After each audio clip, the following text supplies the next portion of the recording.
हाँ भाई, नमस्कार सभी साथियों को। स्वागत है आपके अपने इस YouTube चैनल पर। मैं सुभाष सोनी कंप्यूटर की क्लास फिर से हम एक बार लेके आए हैं। 2-3 दिनों से क्लास नहीं आई थी, डिस्टर्बेंस हो गया था, कोई भी टेक्निक प्रॉब्लम आ गई थी, इसी वजह से नहीं हो सकी।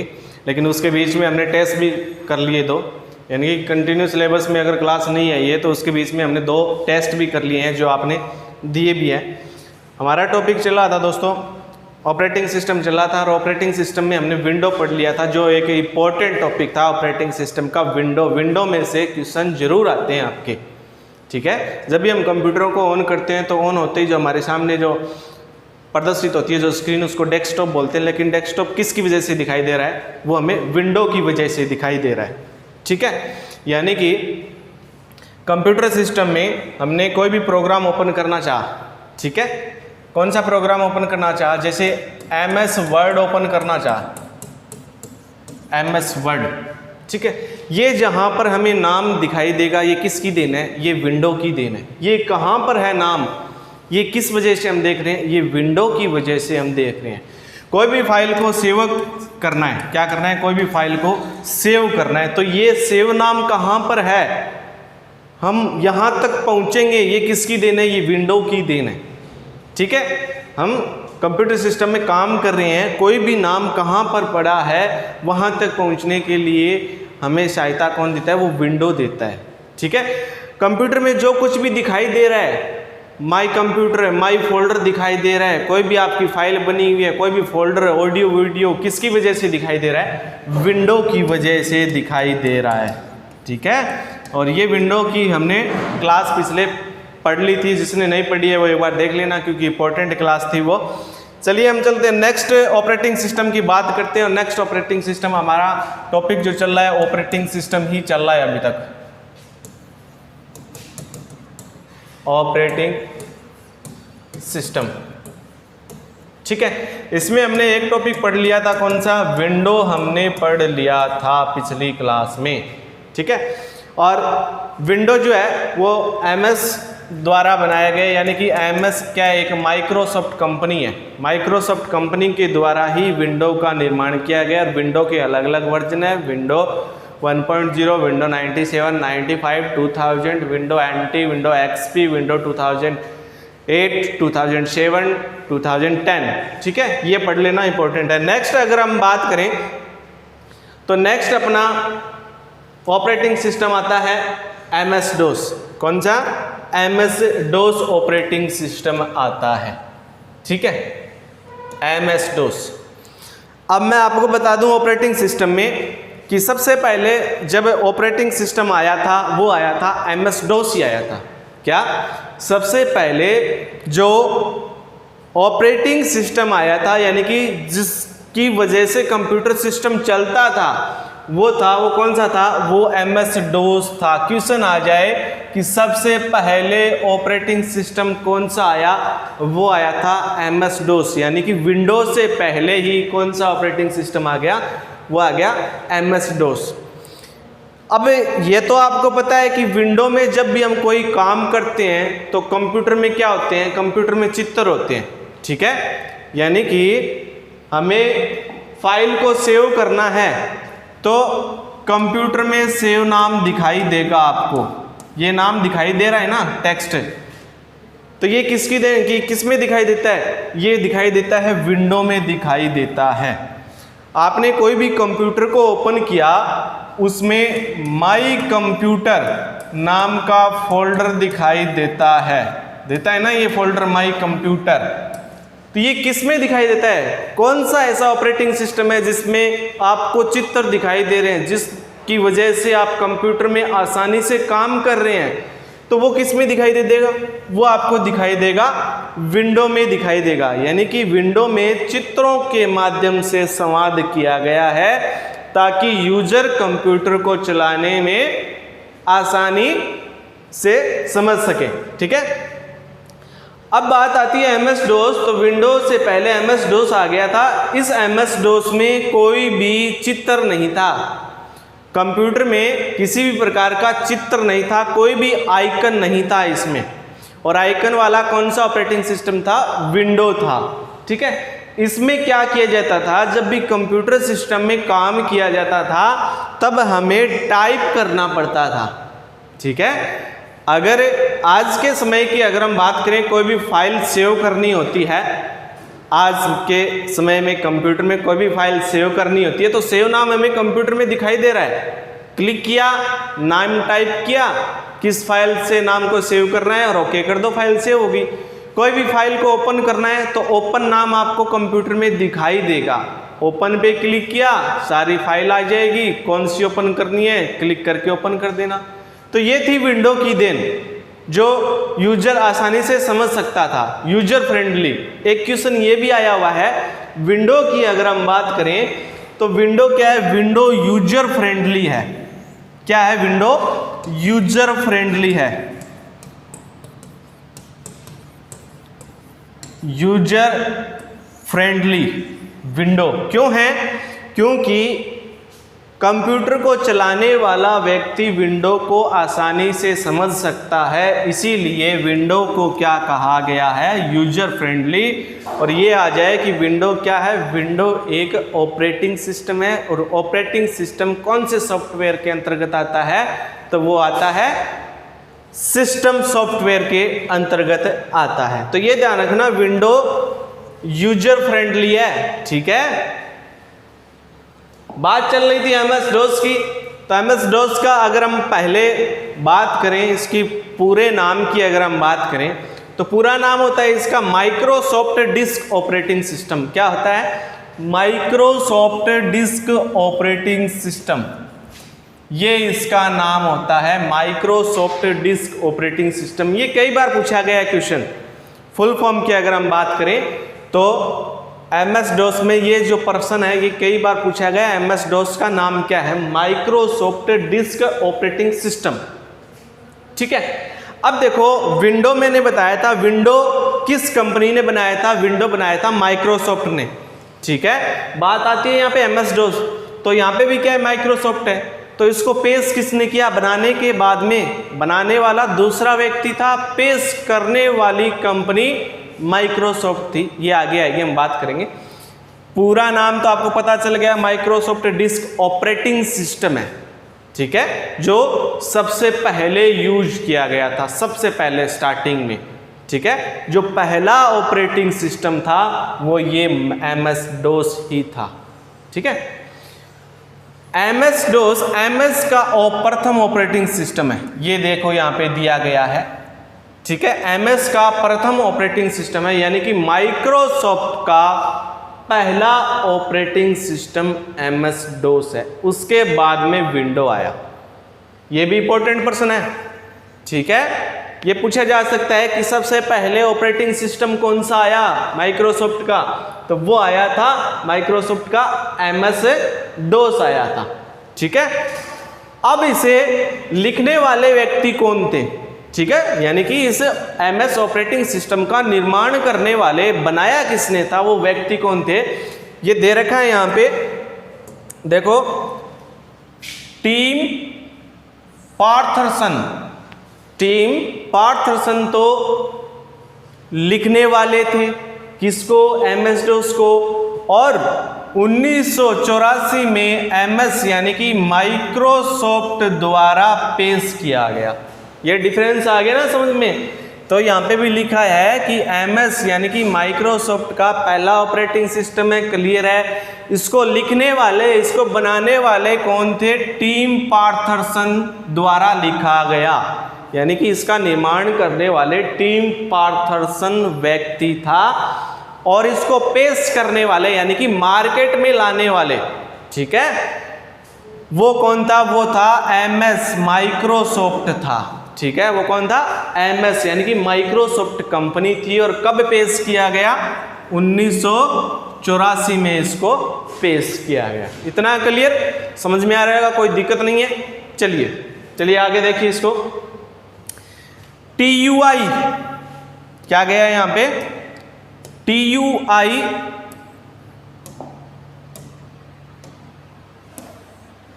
और CUI है। ठीक है, विंडो क्या था, विंडो था GUI। विंडो क्या था दोस्तों, विंडो था GUI यानी कि ग्राफिकल यूजर इंटरफेस था। इसमें चित्र दिखाई देते थे, चित्र की सहायता से ही हम कंप्यूटर में आज काम करते हैं और सबसे ज़्यादा यूज होने वाला आज का ऑपरेटिंग सिस्टम विंडो ही है। चलिए नेक्स्ट, यहाँ पे GUI की जगह क्या दे दिया, TUI दे दिया और CUI दे दिया। ठीक है, क्वेश्चन आ जाए MS DOS किस पर आधारित है, तो MS DOS आधारित है TUI और CUI पर आधारित है। क्वेश्चन आ जाए विंडो किस पर आधारित है, window GUI graphical user interface पर आधारित है। क्यों, क्योंकि इसमें चित्र दिखाई देते हैं हमें। ठीक है, उन्हीं की सहायता से हम कंप्यूटर में काम करते हैं। TUI की फुल फॉर्म होती है दोस्तों टेक्स्ट यूजर इंटरफेस। TUI का पूरा नाम कई बार पूछ लिया जाता है, टेक्स्ट यूजर इंटरफेस। यहां पे लिख देता हूं मैं TUI टेक्स्ट यूजर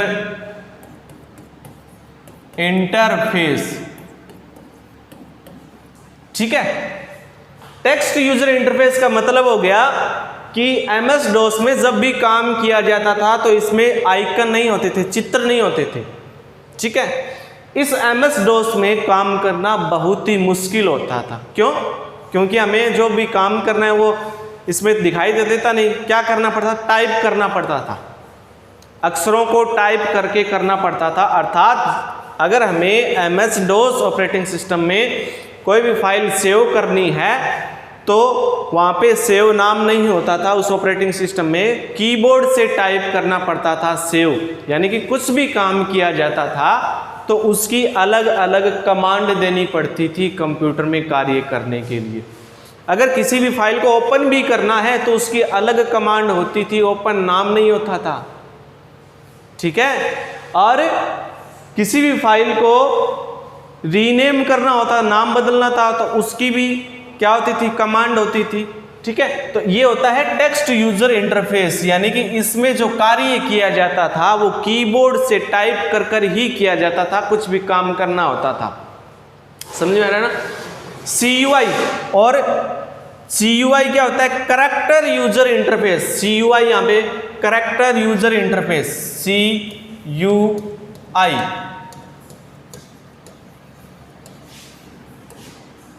कैरेक्टर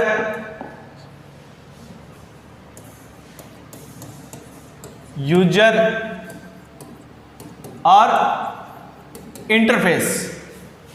ठीक है, कैरेक्टर और टेक्स्ट बात सेम ही है तो सबद ही, यानी कि MS DOS एक तो TUI और CUI पर आधारित है, कैरेक्टर यूजर इंटरफेस CUI, यानी कि मतलब दोनों का सेम है।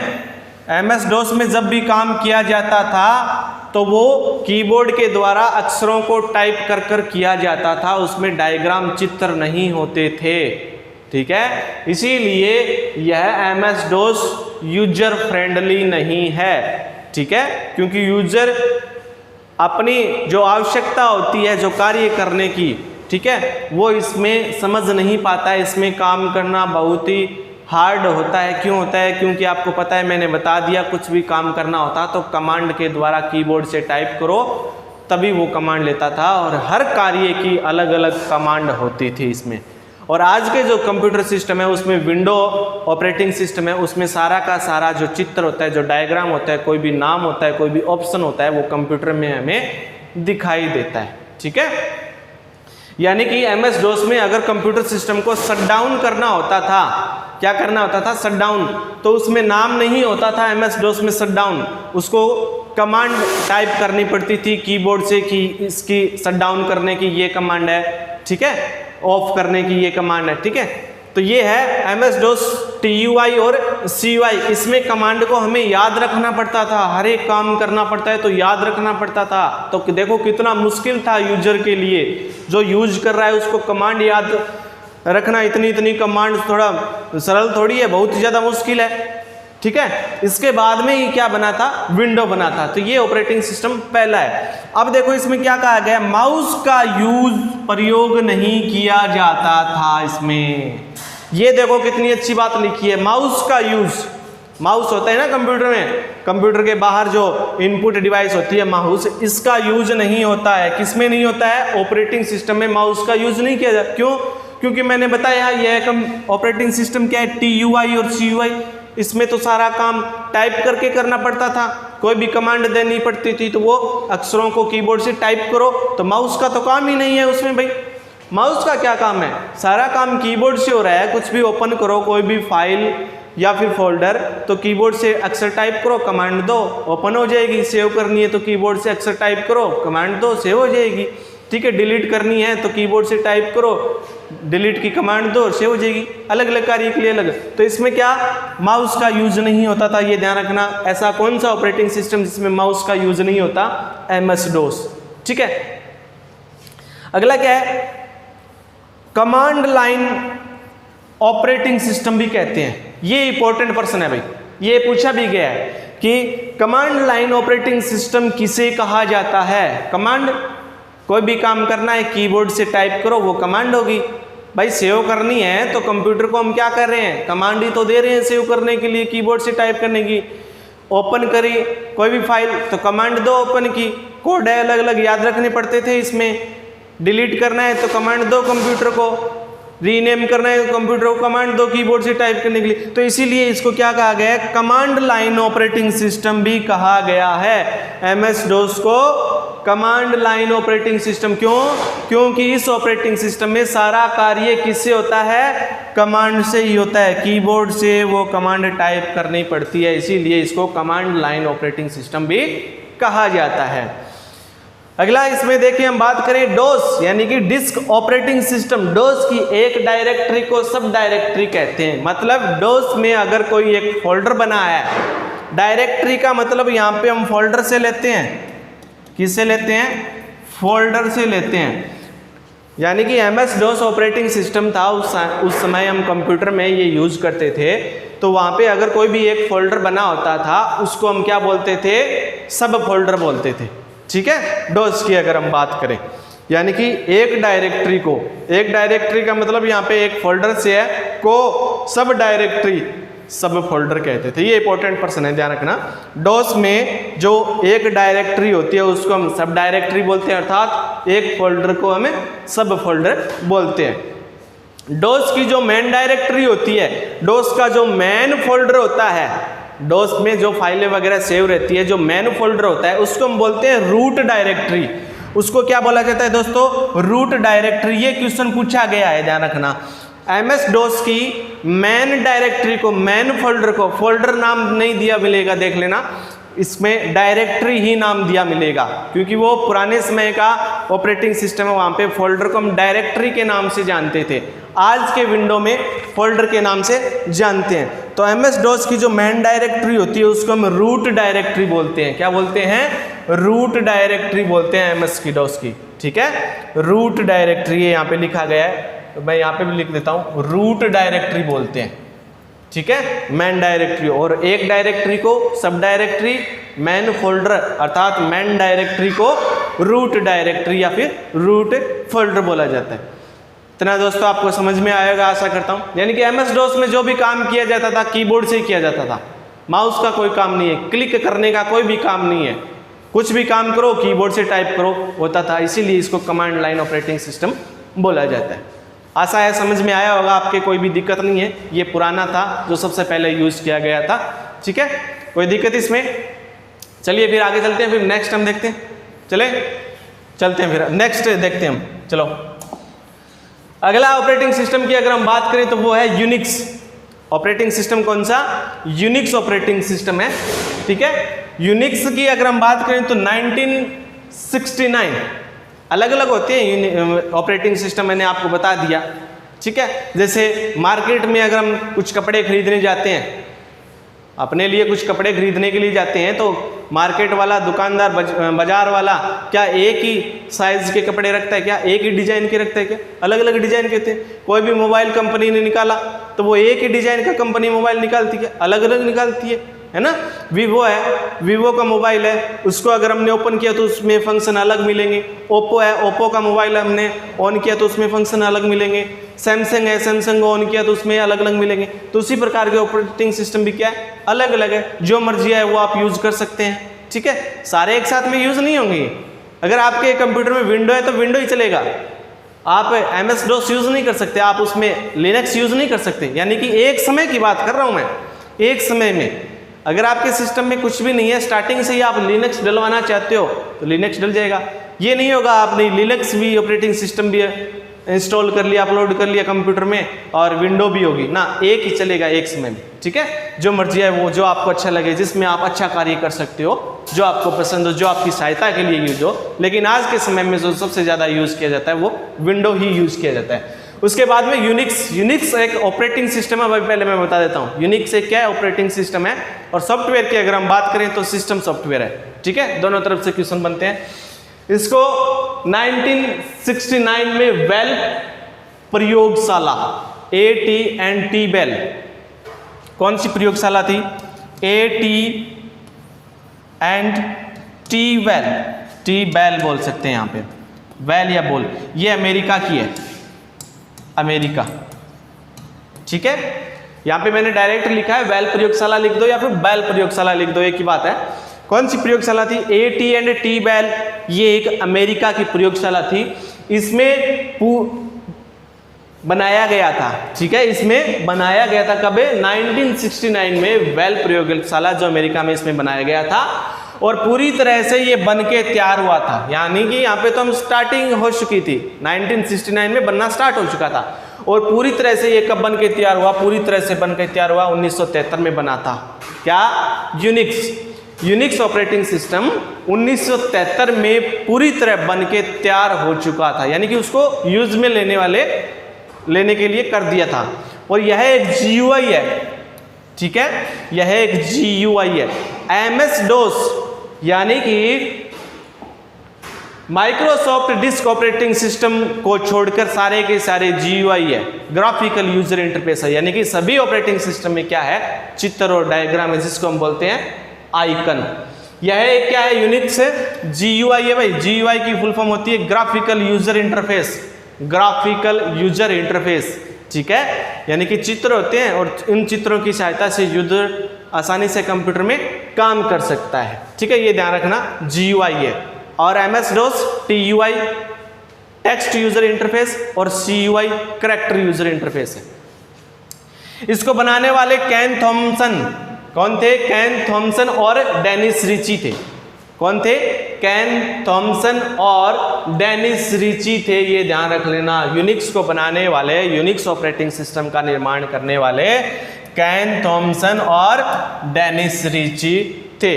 ठीक है, और ये मैं बता देता हूँ, कोई भी ऑपरेटिंग सिस्टम, कोई भी सॉफ्टवेयर को जब बनाया जाता है तो उसमें प्रोग्रामिंग लैंग्वेज का यूज किया जाता है। कोई भी सॉफ्टवेयर या फिर ऑपरेटिंग सिस्टम है, जब उसका निर्माण किया जाता है तो उसमें प्रोग्रामिंग लैंग्वेज, प्रोग्रामिंग भाषाएं यूज की जाती है।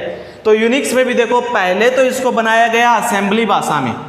कौन से में, पहले असेंबली भाषा में बनाया गया और बाद में इसे 1973 में कौन सी भाषा में लिखा गया, C भाषा में लिखा गया। ठीक है, C भाषा में लिखा गया था। आगे बात समझ में, यानी कि यूनिक्स एक ऑपरेटिंग सिस्टम है, इसमें कार्य किया जाता था। ठीक है, ये GUI था, ग्राफिकल यूजर इंटरफेस। इसमें भी क्या होते थे, इसमें भी चित्र होते थे। ठीक है, अगर सेव करना है इसमें तो फाइल सेव का नाम इसमें होता था, ओपन करनी है तो ओपन नाम होता था, रीनेम फाइल को करना है तो रीनेम होता था, डिलीट करनी है तो डिलीट। क्यों, क्योंकि ये GUI है, ग्राफिकल यूजर इंटरफेस है। ठीक है, जितने भी GUI ऑपरेटिंग सिस्टम उसमें सभी में क्या होते थे, चित्र होते थे, डायग्राम होते थे, यानी कि कोई भी कार्य, कोई भी ऑप्शन को हम आसानी से समझ सकते थे। ठीक है, इसको पहले असेंबली भाषा में और बाद में C भाषा में लिखा गया था। क्लियर दोस्तों, कोई दिक्कत नहीं, इसमें हम इतना ही समझेंगे। ठीक है, कोई दिक्कत आ रही है, चलिए नेक्स्ट हम पढ़ते हैं। चलिए भाई, यूनिक्स के बाद में हम पढ़ते हैं लाइनक्स। ठीक है, लाइनक्स यूनिक्स का क्लोज है, यानी कि जब लाइनक्स को बनाया गया था तो यूनिक्स को देखकर ही बनाया गया था।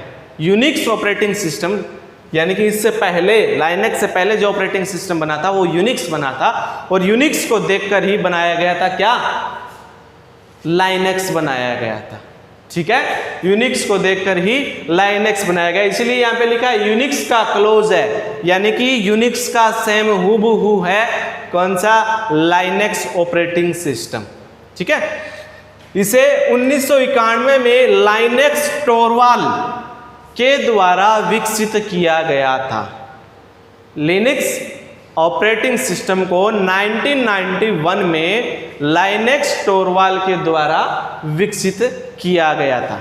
ठीक है, और यह एक ओपन सोर्स सॉफ्टवेयर है, ये इंपॉर्टेंट है भाई, क्वेश्चन आ जाता है कई बार, ओपन सोर्स सॉफ्टवेयर कौन सा है, सॉफ्टवेयर ही तो है, सिस्टम सॉफ्टवेयर है, ऑपरेटिंग सिस्टम भी है, यह एक ओपन सोर्स सॉफ्टवेयर है, यानी कि यह क्या है, यह फ्री सॉफ्टवेयर है। ओपन सोर्स का मतलब कहीं भी इसको यूज कर सकते हैं हम, बिल्कुल फ्री है, किसी भी कंप्यूटर में हम यूज कर सकते हैं, बिल्कुल क्या ये फ्री है, मैं भी यूज कर सकता हूं, आप भी यूज कर सकते हो, कोई दिक्कत नहीं। क्यों, क्योंकि यह ओपन सोर्स है, क्या है ये फ्री सॉफ्टवेयर। ठीक है, तो ये याद रख लेना। और यह भी एक क्या है, GUI है, ग्राफिकल यूजर इंटरफेस है, इसमें भी क्या होते हैं, इसमें भी चित्र होते हैं। ठीक है, तो जब भी यूजर इसमें काम करता है इस ऑपरेटिंग सिस्टम में, लाइनेक्स में, तो यूजर आसानी से ऑप्शनों को समझ सकता है, इसीलिए इसको क्या कहा गया है, GUI है, यानी कि यूजर इसको आसानी से समझ सकता है। और इसका यूज जो करते हैं वो आम आदमी से लेकर बड़े संगठन तक यूज कर सकते हैं, आम आदमी से लेकर बड़े संगठन का यूज कर सकते हैं। ठीक है, क्योंकि इसको सब समझ सकते हैं, इसीलिए ये GUI है, ग्राफिकल यूजर इंटरफेस है। ठीक है दोस्तों, समझ में आया होगा। तो आज के लिए हम इतना ही पढ़ेंगे, नेक्स्ट हम और पढ़ेंगे, एक तो उबंटू पढ़ेंगे और एक हम मैक OS ऑपरेटिंग सिस्टम पढ़ेंगे। ये दोनों इंपॉर्टेंट ऑपरेटिंग सिस्टम है। आज के लिए हमने MS DOS पढ़ लिया, लाइनेक्स पढ़ लिया, यूनिक्स पढ़ लिया, और कुछ एक बातें हमने विंडो पढ़ ली थी। आशा करता हूँ आपके समझ में आया होगा। इसमें से क्वेश्चन आने वाले हैं, अगर थोड़ी सी भी अगर आपको समझ में नहीं आया तो आप वीडियो को दोबारा प्ले करके ऑन करना इसको, और नोट्स अगर बनाना चाहते हो तो नोट्स बना लेना। ठीक है दोस्तों, अगला हम नेक्स्ट क्लास में पढ़ेंगे उबंटू और मैक OS। धन्यवाद दोस्तों, आज के लिए इतना ही काफ़ी, धन्यवाद।